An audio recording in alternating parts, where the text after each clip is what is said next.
The story about why Home Instead Senior Care is so personal to me begins with my father. He passed in 1999, but he had a long, protracted decline, unfortunately. Heavy drinker, heavy smoker, World War II veteran, but he was very lucky in one way.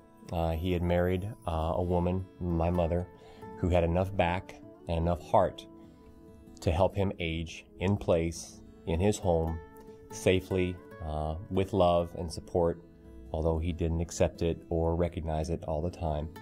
And I'm the youngest of 7, so my mother had a large team, if you will, of caregivers to help him, but it was really her that helped my father pass at home.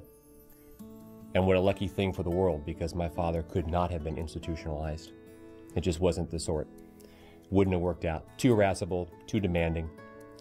And I was a professional at the time in the business world, but that experience, that year-long, multi-year experience of watching my father decline and the changes that all of us went through as a family really was like putting on glasses.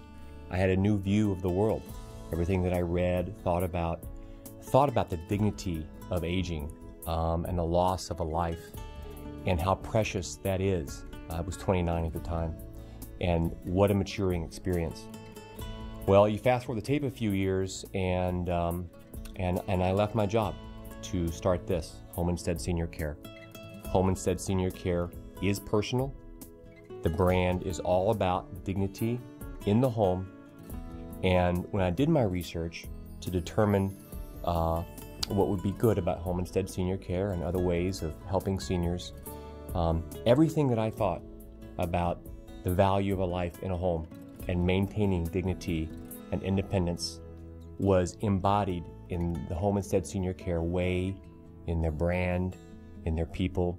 And so today, Home Instead Senior Care is, to me, about finding the best caregiver, the best experience, because everybody deserves honor and dignity and stimulation, proactive assistance, love and support at every stage of life. But when you're a senior and your world is slowing down, perhaps the rest of the world is speeding up, you're getting bad news from your family, bad news from your doctor, bad news from the mirror, bad news from your body when you wake up in the morning. Our caregivers are a ray of sunshine to help them get going in the morning, have a little bit of something for themselves, and certainly relief to our families. And you don't do that unless you make it personal. Every senior's got a story. Every family caregiver's got a relationship.